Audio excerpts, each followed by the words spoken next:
The Christmas lights flickered over the dining table like nothing was wrong. Red, green, gold. My son, Elijah, 5 years old, clutched his handmade card in his tiny hands, a crayon drawing of Grandma, Grandpa, me, with crooked smiles and glitter stuck to the paper. He had been practicing his little speech for 3 days. I want to say Merry Chris. Wait your turn, my mom snapped, waving her wine glass. This is family talk now. I blinked. We were already seated. What turn? But I said nothing. Across the table, my sister Marlene wore a blood-red silk dress like she was attending an awards show. Her smile was all teeth. She raised her glass toward my parents and said, "To people who know how to make sacrifices. Please subscribe to our channel and tell us in comments from where are you watching this video?" They clinked their glasses. I looked at the food. Elijah had been served one dry dinner roll and a scoop of plain green beans, no butter, no salt. Meanwhile, Marlene had lamb chops, mashed potatoes, 3 types of pie already cut for her.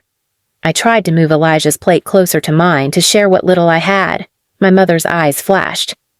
"Don't start with your charity nonsense," she hissed, loud enough for everyone. "He already ate from our pantry this week." "I buy my own groceries," I said quietly. "Sure," Marlene smirked. "With what money? Your pity checks?" I opened my mouth, then shut it. It wasn't worth it. Not here. Not with Elijah watching.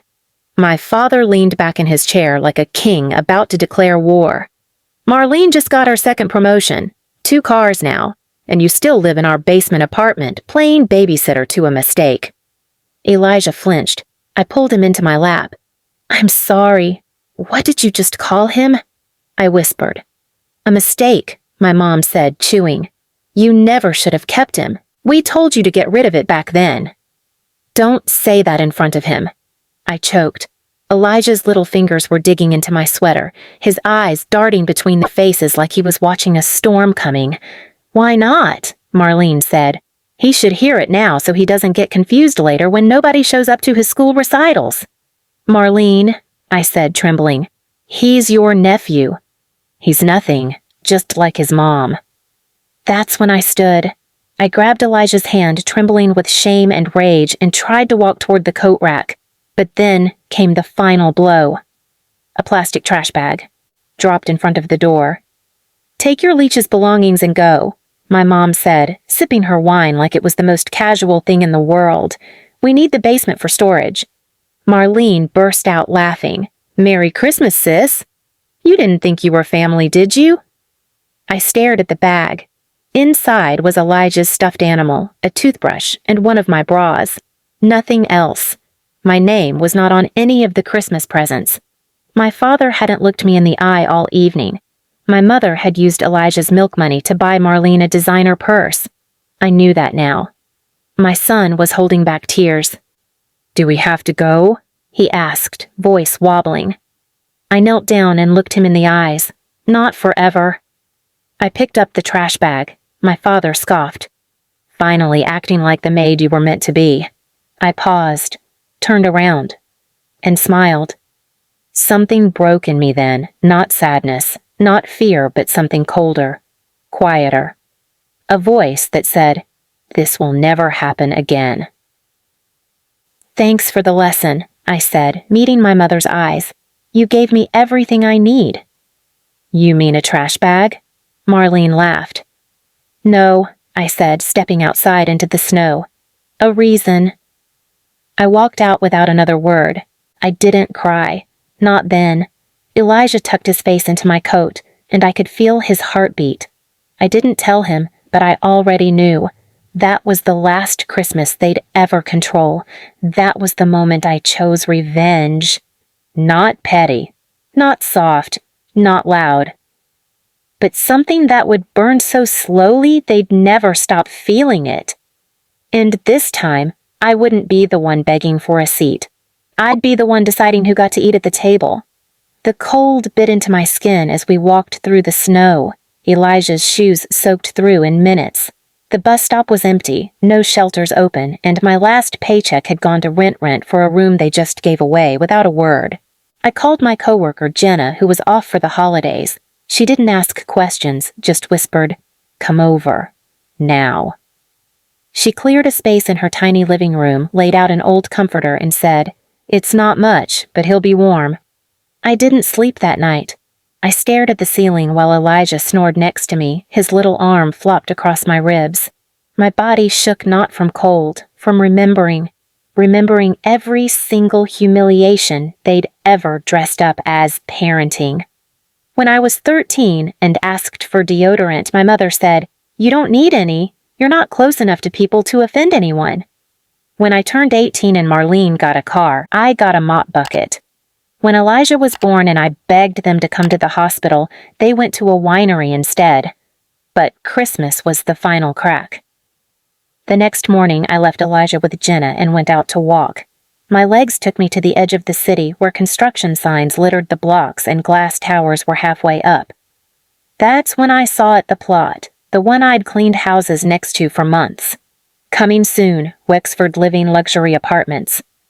I stared at the banner until my eyes blurred. And then something clicked.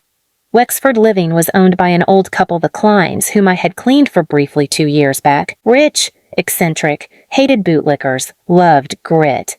Mr. Klein once said to me as I scrubbed their patio, "If you ever want a real job, show me what you can build from nothing." I had nothing now. So I found his number. I walked into the Wexford development office, soaked shoes, wild hair, and Elijah's crayon card still folded in my pocket, and said, "Give me a mop, a week, and one apartment in the unit nobody wants. I'll flip it without $1." They laughed. Until I showed them before and after photos of every house I'd cleaned, fixed, painted. One woman leaned over and whispered, "You did all this alone?" I said, "While working 3 jobs and raising a kid." I walked out with a 6-week trial and the key to an abandoned unit on the 3rd floor. No elevator, no light fixtures, peeling paint and wires poking out of the ceiling like vines. I called Jenna. "I need you to babysit every night. I'll pay you once this works." She said, "Just make it count." For 45 days straight, I worked 3 jobs, raised Elijah, and rebuilt that apartment from the bones up. I hand-sanded every surface, found cabinets from Craigslist, rescued tiles from demolition piles, sewed curtains myself. I even framed Elijah's crayon card and hung it in the kitchen as art. The investors came. They walked through silently, said nothing. I went home with blistered hands. 3 days later, I got a call. "Miss Carter," the voice said, "that unit just became the face of the building. The photos are on every flyer. You've got your job full-time. Title, head property designer." I sank to the floor. But I wasn't done. Because I didn't just get the job. I got stock. And 6 months later, when Wexford bought 2 properties on my parents' street to develop, I saw the one name on the negotiate list. Carl and Margaret Carter. My parents. Still living in that house. The one I scrubbed floors in, the one they kicked me out of, the one they called a shrine to Marlene, her trophies, her graduation photo, her painting from 1st grade. Still up. And now? It was sitting on a development lot. And guess who handled interior asset evaluations? Me. I drove to their door in a company car, suit tailored to my arms, heels clicking on their porch. When my mom opened the door, she blinked. "Do we?" "I'm here for an inspection," I said, brushing past her like air. She sputtered, "You can't just—" "Actually," I said, "the offer already passed. I just need to evaluate what stays, and what becomes trash." Her face paled. "Like you did to me last Christmas." Marlene came downstairs halfway through the walkthrough, sipping her smoothie like she owned the world. She didn't even blink when she saw me. "Oh, wow, the Leech got a blazer," she smirked. "You doing door-to-door vacuum demos now?" I didn't flinch. I clicked my pen and said, "You've got 30 days to clear out anything you want to keep. After that, it's all considered waste by city code." My mom gasped, "Wait, what? This is our home." I turned. "No, this was your home. The moment you sold it, it became a unit in a development project. And guess what? I decide which rooms get stripped, including Marlene's shrine room." My dad finally spoke. "You ungrateful little, after all we did for you." I stared at him calmly. You handed me a trash bag on Christmas and told me I wasn't family. You made that decision." He lunged like he wanted to say more, but I stepped past him and walked into the garage, the one I had slept in for 2 months after Elijah was born, because they didn't want a baby crying in the hallway. I snapped pictures. "This will be the first room torn down." My mother screamed something incoherent behind me. Marlene crossed her arms, fuming.